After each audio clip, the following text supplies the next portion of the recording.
Students, അപ്പം നമ്മൾ reproduction എന്നുള്ള ചാപ്റ്ററാണ് പറഞ്ഞുകൊണ്ടിരിക്കുന്നത്. ലാസ്റ്റ് ക്ലാസ്സിൽ നമ്മൾ sexual reproduction in plants detail ആയിട്ട് പഠിച്ചു. അതിൻ്റെ വർക്ക്ഷീറ്റൊക്കെ നിങ്ങൾ കാണിച്ചു. ഇനി നമുക്ക് പഠിക്കാനുള്ളത് റീപ്രൊഡക്ഷൻ ആനിമൽസിൽ എങ്ങനെയാണെന്നാണ്. Sexual reproduction ആനിമൽസിൽ.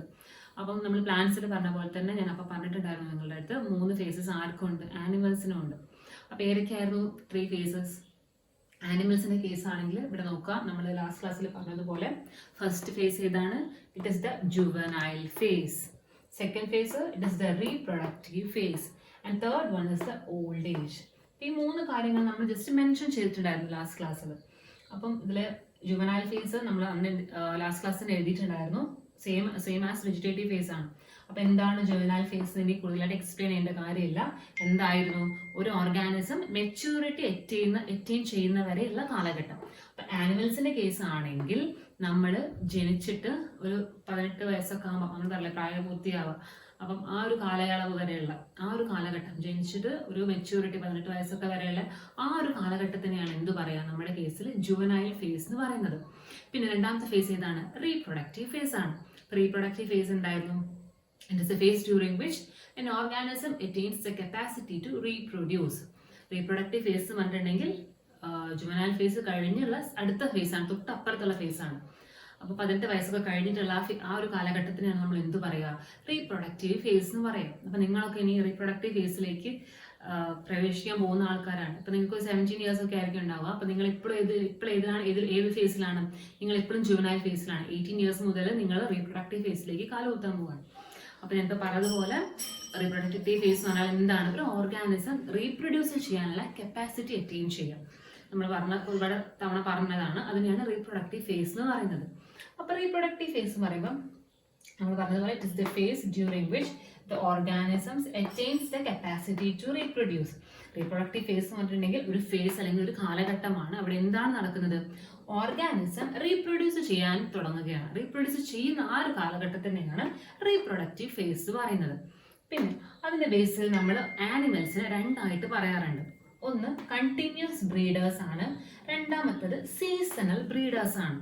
അപ്പൊ എന്താണ് കണ്ടിന്യൂസ് ബ്രീഡേഴ്സ്, എന്താണ് സീസണൽ ബ്രീഡേഴ്സ് എന്നാണ്. അപ്പൊ കണ്ടിന്യൂസ് ബ്രീഡേഴ്സ് പറഞ്ഞിട്ടുണ്ടെങ്കിൽ ഞങ്ങൾക്ക് പറഞ്ഞു റീപ്രൊഡക്റ്റീവ് ഫേസ് പറഞ്ഞു. ചില ഓർഗാനിസം, ചില ആനിമൽസിന് എന്തിനുള്ള കഴിവുണ്ട്? ഈ റീപ്രൊഡക്റ്റീവ് ഫേസിൽ മൊത്തമായിട്ട് അവർക്ക് റീപ്രൊഡ്യൂസ് ചെയ്യാം. റീപ്രൊഡക്റ്റീവ് കാലഘട്ടം, ആ ഒരു കാലഘട്ടത്തിൽ മൊത്തമായിട്ട് അവർക്ക് പ്രത്യുൽപാദനം ചെയ്യാൻ പറ്റും, റീപ്രൊഡ്യൂസ് ചെയ്യാൻ പറ്റും. അപ്പം അങ്ങനെ reproductive phase throughout reproduce ചെയ്യാൻ പറ്റുന്ന ആനിമൽസിന് നമ്മൾ എന്ത് പറയും? They are known as continuous breeders. Continuous. അപ്പൊ എന്താണ് കണ്ടിന്യൂസ് പറഞ്ഞാൽ? നടന്നുകൊണ്ടിരിക്കുകയാണ്. അതായത് റീപ്രൊഡക്റ്റീവ് ഫേസ് മൊത്തമായിട്ട് അവർക്ക് ത്രൂ ഔട്ട് അവർക്ക് എന്ത് ചെയ്യാൻ പറ്റും? റീപ്രൊഡ്യൂസ് ചെയ്യാൻ പറ്റുന്നുണ്ട്. അപ്പൊ സീസണൽ ബ്രീഡേഴ്സ് എന്തായിരിക്കും? റീപ്രൊഡക്റ്റീവ് ഫേസിൽ ത്രൂ ഔട്ട് അവർക്ക് റീപ്രൊഡ്യൂസ് ചെയ്യാൻ പറ്റുമോ? ഇല്ല. അവർക്ക് റീപ്രൊഡക്റ്റീവ് ഫേസിൽ ചില സീസൺസിൽ മാത്രമേ റീപ്രൊഡ്യൂസ് ചെയ്യാൻ പറ്റുള്ളൂ. അതുകൊണ്ടാണ് അവരെന്ത് വിളിക്കുന്നത്? ദേ are known as seasonal breeders. അതായത് റീപ്രൊഡക്റ്റീവ് ഫേസിന്റെ ചില സീസൺസിൽ മാത്രം റീപ്രൊഡ്യൂസ് ചെയ്യാൻ പറ്റുന്നത് കൊണ്ടാണ് അങ്ങനത്തെ ആനിമൽസിനെ നമ്മൾ സീസണൽ ബ്രീഡേഴ്സ് എന്ന് വിളിക്കുന്നത്. അപ്പൊ നമ്മൾ മാനൊക്കെ ഏതിലായിരിക്കും വരാം? നമുക്ക് നമ്മളെ റീപ്രൊഡക്റ്റീവ് ഫേസ് മൊത്തമായിട്ട് നമുക്ക് റീപ്രൊഡ്യൂസ് ചെയ്യാനുള്ള കഴിവുണ്ടോ? അല്ലെങ്കിൽ ചില സീസണിൽ മാത്രമാണോ നമ്മൾ റീപ്രൊഡ്യൂസ് ചെയ്യുന്നത്? ഏതിലായിരിക്കും നമ്മൾ വരാം? അത് നിങ്ങൾ നോക്കിയിട്ട് കണ്ടുപിടിക്കാം. അതുപോലെ തന്നെ കണ്ടിന്യൂസ് ബ്രീഡേഴ്സിനും സീസണൽ ബ്രീഡേഴ്സിനും എക്സാമ്പിൾസ് കണ്ടുപിടിക്കുക. റീപ്രൊഡക്റ്റീവ് ഫേസിൽ മൊത്തം ത്രൂ ഔട്ട് റീപ്രൊഡ്യൂസ് ചെയ്യാൻ പറ്റുന്ന ആനിമൽസ് ഏതൊക്കെയാണ്? ചില സീസൺസിൽ മാത്രം റീപ്രൊഡ്യൂസ് ചെയ്യാൻ പറ്റുന്ന ആനിമൽസ് ഏതൊക്കെയാണ്? ഇത് രണ്ടിൻ്റെയും എക്സാമ്പിൾസ് നിങ്ങൾ കണ്ടുപിടിക്കാം. അപ്പം നിങ്ങളുടെ ടെക്സ്റ്റ് ബുക്കിലുള്ള ഒരു ക്വസ്റ്റ്യൻ ആണ്, നമ്മുടെ വീട്ടിലുള്ള കോഴി ചില സീസണിൽ മാത്രമേ മുട്ടയിടുന്നുള്ളൂ, ദിവസം മുട്ടയിടുന്നില്ല. പക്ഷെ നിങ്ങൾ പൗൾട്രി ഫാമിലൊക്കെ കണ്ടിട്ടുണ്ടാവും. എന്താ പൗൾട്രി ഫാം എന്ന് പറഞ്ഞിട്ടുണ്ടെങ്കിൽ കോഴികളെ അങ്ങനെ വളർത്തുകയാണ് മുട്ടയ്ക്ക് വേണ്ടിയിട്ട്, കമേഴ്ഷ്യൽ പർപ്പസിന് വേണ്ടിയിട്ട്, മുട്ട വിറ്റ് പൈസ കിട്ടുക, കമേഴ്ഷ്യൽ പർപ്പസിന് വേണ്ടിയിട്ട് കോഴികളെ വളർത്തുന്നതാണ്. അപ്പോൾ പൗൾട്രി ഫാമിൽ ദിവസവും നമുക്ക് കോഴികൾ മുട്ടയിടുന്നുണ്ട്. അതെങ്ങനെയാണ്?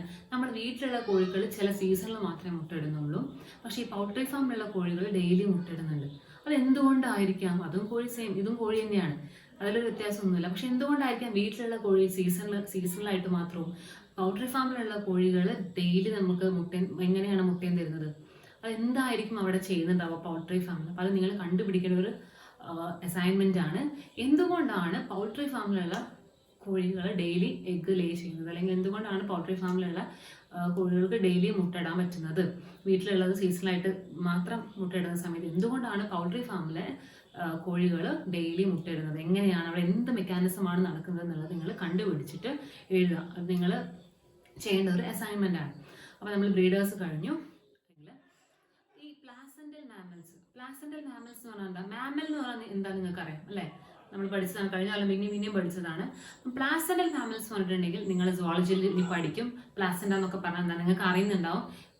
ഫീമെയിൽ റീപ്രൊഡക്റ്റീവ് സ്ട്രക്ചറാണ് പ്ലാസെന്റ എന്ന് പറയുന്നത്. അത് ഉണ്ടാവുന്ന കുട്ടീനെ, നമ്മൾ യൂട്രസിൽ ഉണ്ടാവുന്ന കുട്ടിക്ക് ന്യൂട്രീഷൻ കൊടുക്കുന്നതും പ്രൊട്ടക്ഷൻ കൊടുക്കുന്നതും ഒക്കെ പ്ലാസെന്റയാണ്. അപ്പം ഈ പ്ലാസെന്റയുള്ള മാമലുകൾ, പ്ലാസെന്റയുള്ള ഫീമെയിൽസിനാണല്ലോ ഉണ്ടാവുക. പ്ലാസെന്റയുള്ള ഫീമെയിൽ മാമലുകൾ അവരുടെ റീപ്രൊഡക്റ്റീവ് ഫേസിൽ ചില മാറ്റങ്ങൾ അവരുടെ ബോഡിയിൽ നടക്കും. നമ്മളൊക്കെ ഉൾപ്പെടുന്ന മാമൽസിൽ റീപ്രൊഡക്റ്റീവ് ഫേസിന്റെ സമയത്ത് ഈ പെണ്ണുങ്ങളുടെ ബോഡിയിൽ എന്തുണ്ടാവും? ചില മാറ്റങ്ങൾ സംഭവിക്കുന്നുണ്ട്, ചില മാറ്റങ്ങൾ ഉണ്ടാവുന്നുണ്ട്.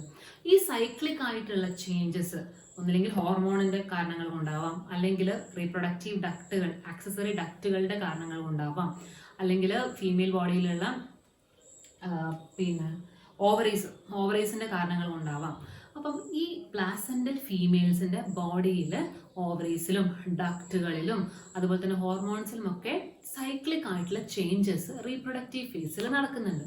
അപ്പം ഇങ്ങനെയുള്ള സൈക്ലിക് ചേഞ്ചസിനെ പ്രിമേറ്റ്സിന്റെ കേസിലാണെങ്കിൽ, പ്രിമേറ്റ്സ് എന്താണ്, നോൺ പ്രിമേറ്റ്സ് എന്താണെന്ന് നിങ്ങൾക്കറിയാം.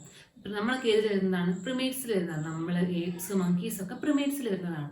അപ്പം നമ്മുടെയൊക്കെ കേസിൽ ഈ സൈക്ലിക് ചേഞ്ചസ് നടക്കുന്നതിന് നമ്മൾ മെൻസ്ട്രുവൽ സൈക്കിൾ അല്ലെങ്കിൽ മെൻസ്ട്രുവേഷൻ അല്ലെങ്കിൽ ആർത്തവം എന്ന് പറയും മലയാളത്തിൽ. അപ്പം എന്താണ് മെൻസ്ട്രുവൽ സൈക്കിൾ അല്ലെങ്കിൽ മെൻസ്ട്രുവേഷൻ അല്ലെങ്കിൽ ആർത്തവം എന്ന് ചോദിച്ചിട്ടുണ്ടെങ്കിൽ, മാമൽസിന്റെ, പ്ലാസെന്റൽ ഫീമെയിൽ മാമൽസിന്റെ ബോഡിയിൽ ചില സൈക്ലിക് ചേഞ്ചസ് നടക്കും. ഏത് ഫേസിലാണ്? ജുവനൈൽ ഫേസിലാണോ? അല്ല, റീപ്രൊഡക്റ്റീവ് ഫേസിൽ ചില മാറ്റങ്ങൾ നടക്കുന്നുണ്ട് ഫീമെയിൽ ബോഡിയിൽ. ആ മാറ്റങ്ങളെ അല്ലെങ്കിൽ ആ സൈക്ലിക് ചേഞ്ചസിന് നമ്മൾ എന്ത് പറയും? പ്രിമേറ്റ്സിന്റെ കേസിൽ നമ്മൾ അതിനെ മെൻസ്ട്രുവൽ സൈക്കിൾ എന്ന് പറയും. ഇനി നോൺ പ്രിമേറ്റ്സിന്റെ കേസിലാണെങ്കിൽ ഈ ഒരു മാറ്റങ്ങളെ, ഈ ഒരു ചേഞ്ചസിനെ നമ്മൾ ഈസ്ട്രസ് സൈക്കിൾ എന്നാണ് പറയുന്നത്. നോൺ പ്രിമേറ്റ്സ് എന്ന് പറഞ്ഞിട്ടുണ്ടെങ്കിൽ ബാക്കിയുള്ള ഈ നായ, പൂച്ച, ഡീർ അങ്ങനത്തെ ബാക്കിയുള്ള ആനിമൽസ് ഒക്കെ ഇല്ല, അവർക്ക് നോൺ പ്രിമേറ്റ്സ് ആണ്. അപ്പൊ അവരുടെ കേസിൽ ഈ ഫീമെയിൽസിലുള്ള ഈ സൈക്കിൾ ചേഞ്ചസിനെ നമ്മൾ ഈസ്ട്രസ് സൈക്കിൾ എന്നാണ് പറയാം. നമ്മളെ മങ്കീന്റെ ന്യൂസിന്റെ കേസിൽ ഈ മാറ്റങ്ങൾ നമ്മൾ എന്തു പറയും? മെൻസ്ട്രുവൽ സൈക്കിൾ അല്ലെങ്കിൽ മെൻസ്ട്രുവേഷൻ എന്നാണ് പറയുന്നത്. അപ്പൊ ഇവിടെ നോക്കിക്കേ, during reproductive phase, the females of placental mammals exhibits cyclic changes in the activities of ovaries, accessory ducts and hormones. അപ്പം ഈ ഓവറിയും ആക്സസറി ഡക്റ്റും ഹോർമോണും ഒക്കെ ഫീമെയിൽ റീപ്രൊഡക്റ്റീവ് സ്ട്രക്ചർ ആണ്. അത് സുവോളജി നമ്മൾ ഇനി പഠിക്കാൻ പോവുകയാണ് ഫസ്റ്റ് ചാപ്റ്ററിൽ. അപ്പം ഈ പ്ലാസെന്റൽ മാമൽസിന്റെ റീപ്രൊഡക്റ്റീവ് ഫേസിൽ പ്ലാസെന്റൽ മാമൽസിൽ ചില സൈക്ലിക് ചേഞ്ചസ് നടക്കുന്നുണ്ട്. Such cyclic changes during reproduction in primates, അതായത് monkeys, apes, humans, are called menstrual cycle. ഈ cyclic changesനെ പ്രിമേറ്റ്സിന്റെ കേസിൽ, പ്രിമേറ്റ്സ് എന്ന് പറയുമ്പോൾ monkeys, apes, humans ആണ്. പ്രിമേറ്റ്സിന്റെ കേസിൽ നമ്മൾ എന്ത് പറയും? മെൻസ്ട്രുവൽ സൈക്കിൾ അല്ലെങ്കിൽ മെൻസ്ട്രുവേഷൻ, അല്ലെങ്കിൽ ഞാൻ നേരത്തെ പറഞ്ഞു ആർത്തവം എന്ന് പറയുന്നത്, അല്ലെങ്കിൽ പീരീഡ്സ് എന്ന് പറയുന്നത്. And are called estrous cycle in non-primates. ഇനി നോൺ പ്രിമേറ്റ്സ്, പട്ടി, പൂച്ച അവരുടെയൊക്കെ കേസിൽ നമ്മൾ ഇതിനെ മെൻസ്ട്രുവൽ സൈക്കിൾ എന്നല്ല പറയാം, അതിന് പകരം എന്താണ് പറയുക? ഈസ്ട്രസ് സൈക്കിൾ എന്നാണ് പറയുന്നത്. ഇത്രയും കാര്യങ്ങൾ ഓർത്ത് വെക്കുക. റീപ്രൊഡക്റ്റീവ് ഫേസിൽ ഫീമെയിൽ ബോഡിയിൽ പല സൈക്ലിക് ചേഞ്ചസ് നടക്കുന്നുണ്ട്. ഈ ചേഞ്ചസ് പറയുന്നുണ്ടെങ്കിൽ ഒന്നുകിൽ ഓവറിയിൽ അല്ലെങ്കിൽ ഡക്റ്റുകളിൽ, ഹോർമോണിലൊക്കെയാണ് നടക്കുന്നത്, മാറ്റങ്ങൾ വരുത്തുന്നത്. ഈ മാറ്റങ്ങൾ പ്രിമേറ്റ്സിന്റെ കേസിൽ, പ്രിമേറ്റ്സ് എന്ന് പറഞ്ഞിട്ടുണ്ടെങ്കിൽ ആരൊക്കെയാണ് വരുന്നത്? നമ്മളൊക്കെയാണ് വരുന്നത്. മാൻ, മങ്കി, ഏപ്പ് ഒക്കെയാണ് വരുന്നത്. നമ്മുടെ കേസിൽ ഈ സൈക്ലിക് ചേഞ്ചസിനെ നമ്മൾ മെൻസ്ട്രുവൽ സൈക്കിൾ അല്ലെങ്കിൽ മെൻസ്ട്രുവേഷൻ അല്ലെങ്കിൽ പീരീഡ്സ് എന്ന് പറയുന്നുണ്ട്. ഇനി അത് നോൺ പ്രിമേറ്റ്സ് ആയ ഡീർ, ടൈഗർ അവരുടെ ബാക്കിയുള്ള ആനിമൽസിന്റെ കേസിലാണെങ്കിൽ നമ്മൾ അതിനെ ഈസ്ട്രസ് സൈക്കിൾ എന്ന് പറയും. അപ്പോൾ അത് പ്രത്യേകം ഓർത്ത് വെക്കാം. ഇനി നമുക്ക് ഈ നമ്മൾ ജുവനൈൽ ഫേസ് എന്താണെന്ന് പറഞ്ഞു. റീപ്രൊഡക്റ്റീവ് ഫേസിൽ നമ്മൾ ബ്രീഡേഴ്സിനെ പറ്റി ഡിസ്കസ് ചെയ്തു. ഇവിടെ ഈസ്ട്രസ് സൈക്കിളും മെൻസ്ട്രുവൽ സൈക്കിളും നമ്മൾ പറഞ്ഞു. ഇനി മൂന്നാമത്തെ ഫേസിലേക്ക് നമ്മൾ കടക്കുകയാണ്. The third phase is the old age. അപ്പൊ സെനിസൻസ് എന്തായിരുന്നു? It is the process of ageing in plants. പ്ലാന്റ്സിന് വയസ്സാവുകയാണെങ്കിൽ നമ്മൾ അതിന് സെനിസൻസ് പറയും. ആനിമൽസിന് വയസ്സാവുന്ന പ്രോസസ്സിന് നമ്മൾ എന്താണ് പറയുക? It is called as old age. അപ്പൊ അവിടെ നോക്കാം, ഓൾഡ് ഏജ് എന്ന് പറഞ്ഞിട്ടുണ്ടെങ്കിൽ എന്താണ്? It is the process of ageing in animals. ആനിമൽസിന് വയസ്സാവുന്ന ആ ഒരു പ്രോസസ്സിനെയാണ് നമ്മൾ എന്ത് പറയുക? ഓൾഡ് ഏജ് എന്ന് പറയുന്നത്. പിന്നെ can see concomitant of changes like slowing down of metabolism during this phase. Concomitant of changes എന്ന് പറയുമ്പോൾ ഈ ഓൾഡ് ഏജ് ആകുമ്പോഴേക്കും നമ്മുടെ മെറ്റബോളിസം ഒക്കെ സ്ലോ ആയി തുടങ്ങും, സ്ലോ ആയിട്ടുണ്ടാവും. അതായത് നമ്മൾ വയസ്സാവുന്നതിനനുസരിച്ച് നമ്മുടെ ബോഡിയിലെ മെറ്റബോളിസം ഒക്കെ എന്തായി വരും, പതിയെ സ്ലോ ഡൗൺ ആയിട്ട് വരികയാണ് ചെയ്യുക. മെറ്റബോളിസം എന്ന് പറയുമ്പോൾ നിങ്ങൾക്ക് അറിയാം എന്തൊക്കെ മെറ്റബോളിസം ആണ് നമ്മുടെ ബോഡിയിൽ നടക്കുന്നത്. ഡൈജഷൻ, റെസ്പിറേഷൻ, സർക്കുലേഷൻ, ഇതൊക്കെ മെറ്റബോളിസം ആണ്. അപ്പൊ ഈ മെറ്റബോളിസം ഒക്കെ എന്ത് സംഭവിക്കും, നമ്മൾ വയസ്സാവുന്നതിനനുസരിച്ചിട്ട് നമ്മൾ പറയില്ലേ വയസ്സാവുന്നതിനനുസരിച്ച് ദഹനശക്തി ഒക്കെ കുറയുന്നു പറയും. ശരിയാണ്, എല്ലാ മെറ്റബോളിസം അങ്ങനെയാണ്.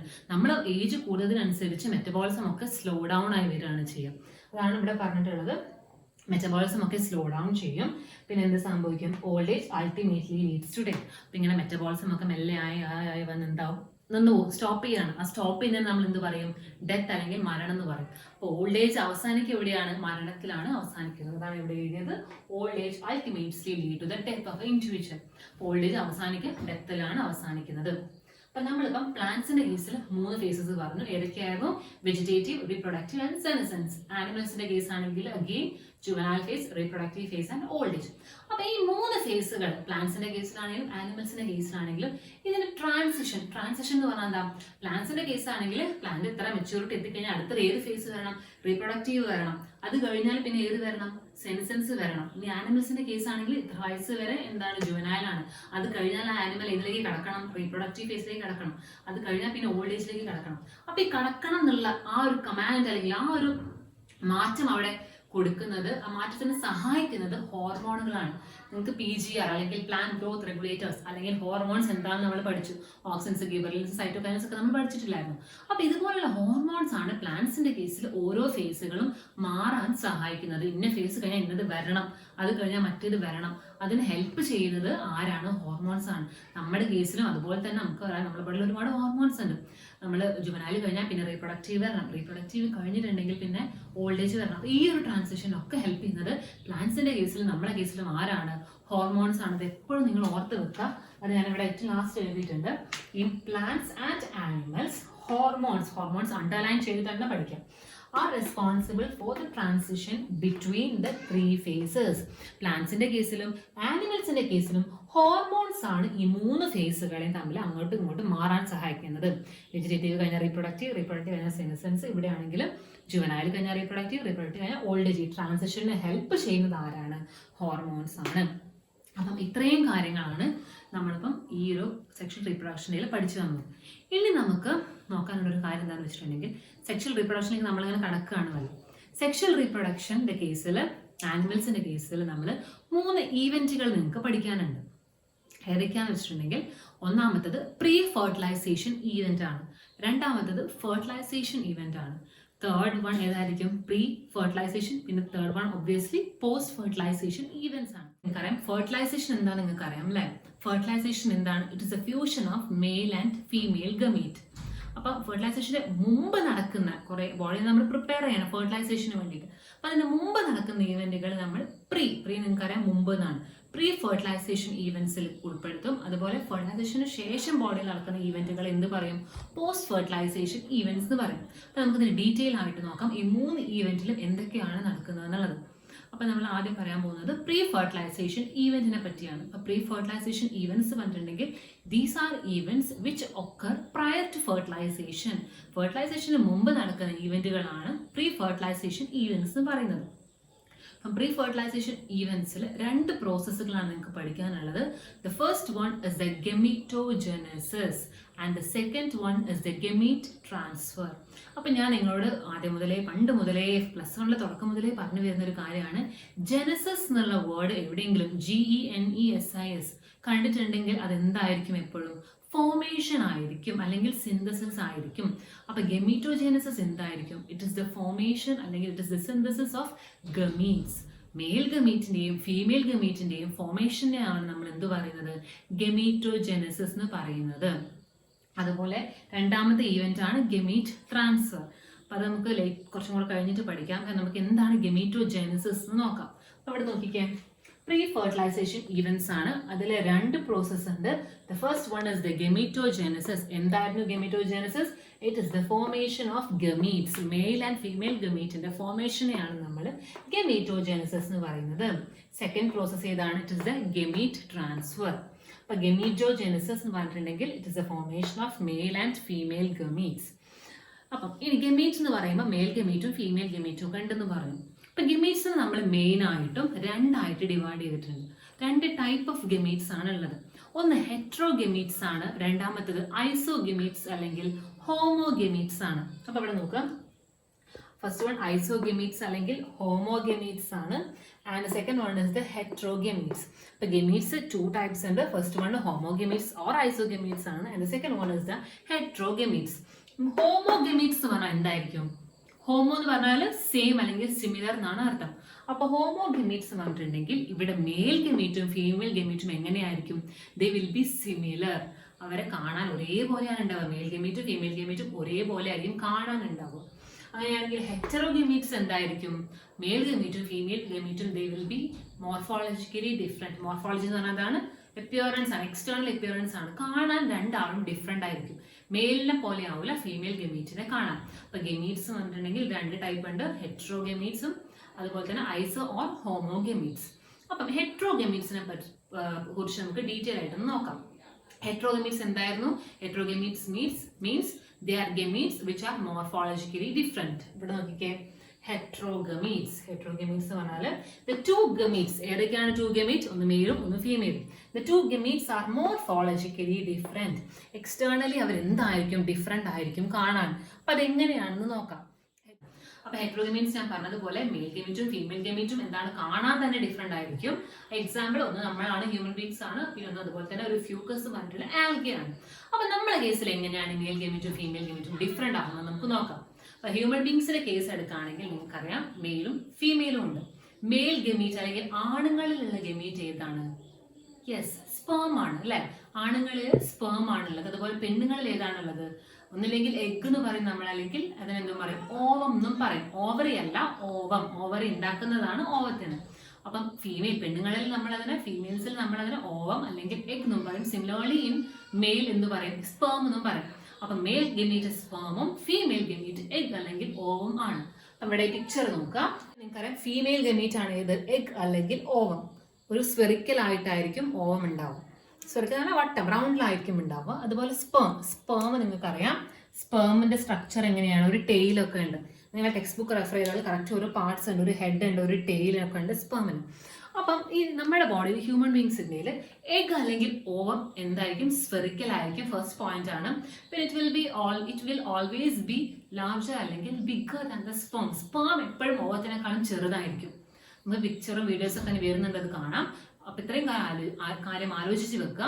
ഫീമെയിൽ ഗമീറ്റ് ഏതാണ്? ഓവം അല്ലെങ്കിൽ എഗ് ആണ്. അത് എപ്പോഴും സ്ഫെറിക്കൽ ഇൻ ഷേപ്പ് ആയിരിക്കും, as well as it is larger compared to the sperm. ഇനി ആണുങ്ങളുടെ ബോഡിയിലാണെങ്കിൽ അത് ഏതാണ്? സ്പേം. മെയിൽ ഗമീറ്റ് നമ്മൾ സ്പേം എന്ന് പറയും. സ്പേമിന് ഒരു ഹെഡ് ഉണ്ട്, ഒരു ടെയിൽ ഉണ്ട്. അത് എപ്പോഴും ഓവത്തിനേക്കാളും വിൽ ബി സ്മോളർ ആയിരിക്കും. പിന്നെ ഇവിടെ എടുത്തു പറയേണ്ട ഒരു കാര്യം, ഞാൻ പറഞ്ഞു സ്പേമിന്റെ സ്ട്രക്ചർ പറയുമ്പോൾ ഒരു ഹെഡ് റീജിയനും ഉണ്ട്, പിന്നെ എന്തുകൊണ്ട് ഒരു ടെയിൽ ഉണ്ടെന്ന് പറഞ്ഞു. ടെയിൽ എന്ന് പറഞ്ഞിട്ടുണ്ടെങ്കിൽ നമ്മൾ പ്ലസ് വണ്ണിൽ കണ്ടിട്ടുണ്ട്, പല പല ആൽഗിക്കൊക്കെ ടെയിൽ എന്തിനു വേണ്ടിയിട്ടായിരിക്കും? യെസ്, മൂവ്മെന്റിന് അല്ലെങ്കിൽ ലോക്കോമോഷന് വേണ്ടിയിട്ടാണ്. എന്തിനു വേണ്ടിയിട്ടായിരിക്കും മൂവ് ചെയ്യുന്നത്? ഈ എഗ് ഇവിടെ നോക്കിക്കേ, അതിനെന്തെങ്കിലും ടെയിലോ ഫ്ലജല്ലോ സീലിയോ എന്തെങ്കിലും ഉണ്ടോ? ഒന്നുമില്ല അല്ലെ. പക്ഷെ സ്പേമിന് ടെയിൽ ഉണ്ട്. അപ്പൊ ഇതിൽ നിന്ന് നമുക്ക് മനസ്സിലാവും ഈ ആൾക്ക് എന്തിനുള്ള കഴിവില്ല, മൂവ് ചെയ്യാനുള്ള കഴിവില്ല. ഫീമെയിൽ ബോഡിയിൽ അതവിടെ ഉണ്ടായിട്ട് യൂട്രസിൽ നിൽക്കുകയാണ് ചെയ്യുക. ഇയാളുടെ അടുത്തേക്ക് ആരെത്തണം? സ്പേം എത്തണം. സ്പേമിന് എത്താൻ കഴിയും. എന്തുള്ളത് കൊണ്ട്? അതിന് ടെയിൽ ഉള്ളത് കൊണ്ട് അത് സ്വിം ചെയ്തിട്ട് ഓവത്തിന്റെ അടുത്തേക്ക് എത്തുകയാണ് ചെയ്യുന്നത്. അതെങ്ങനെയാണെന്നുള്ളത് നിങ്ങൾക്ക് ഡീറ്റെയിൽ ആയിട്ട് സുവോളജിയിൽ പഠിക്കാനുണ്ട്. അപ്പൊ നമുക്കത് നോക്കാം. ഇനി അടുത്തത് ഞാൻ പറഞ്ഞിട്ട് ആൽഗേന്റെ കേസിൽ ഫ്യൂക്കസ് എന്ന് പറഞ്ഞ ആൽഗയിലും സെയിം ഹെട്രോഗമീറ്റ്സ് ആണ്. മെയിൽ ഗമീറ്റും ഫീമെയിൽ ഗമീറ്റും ഇതുപോലെ തന്നെ ഡിഫറെന്റ് ആണ്. അതിവിടെ നോക്കിക്കേ, ഇതാണ് ഫ്യൂക്കസിന്റെ ഫീമെയിൽ ഗമീറ്റ്. അതുപോലെ ഈ ചെറുത് കണ്ടോ, ഇതാണ് മെയിൽ ഗമീറ്റ് എന്ന് പറയുന്നത്. ഇവിടെയും നമ്മൾ നേരത്തെ പറഞ്ഞതുപോലെ തന്നെ ഫീമെയിൽ ഗമീറ്റ് എന്താണ്? It is larger compared to the male gamete.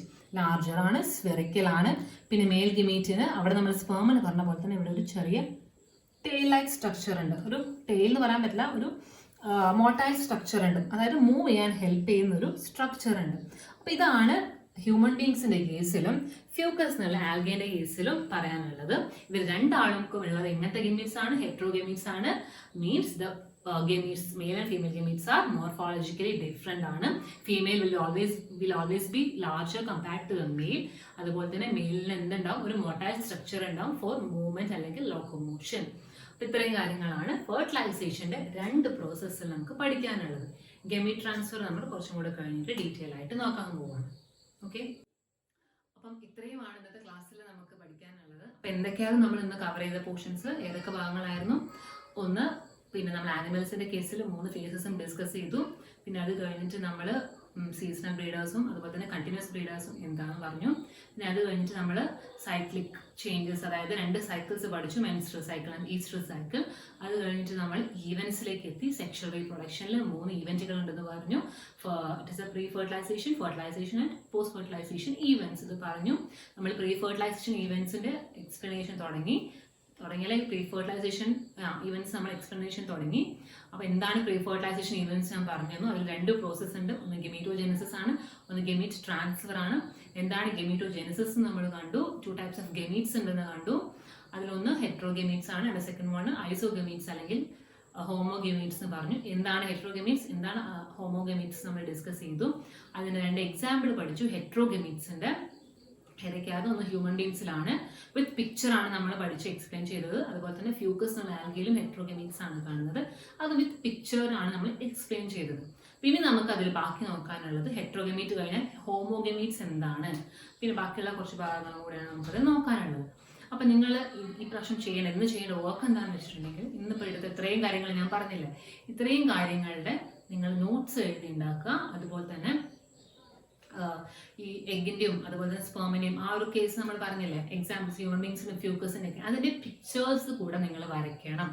എഗിൻ്റെതും സ്പേമിൻ്റെതും ഫ്യൂക്കസിലാണെങ്കിൽ മെയിലും ഫീമെയിൽ ജെമീറ്റിനൊക്കെ പിക്ചേഴ്സ് കൂടെ നിങ്ങൾ വരച്ചിട്ട് നോട്ട്സ് ഉണ്ടാക്കിയിട്ട് വരുന്ന വെനസ്ഡേക്ക് മുമ്പായിട്ട് സബ്മിറ്റ് ചെയ്യുക.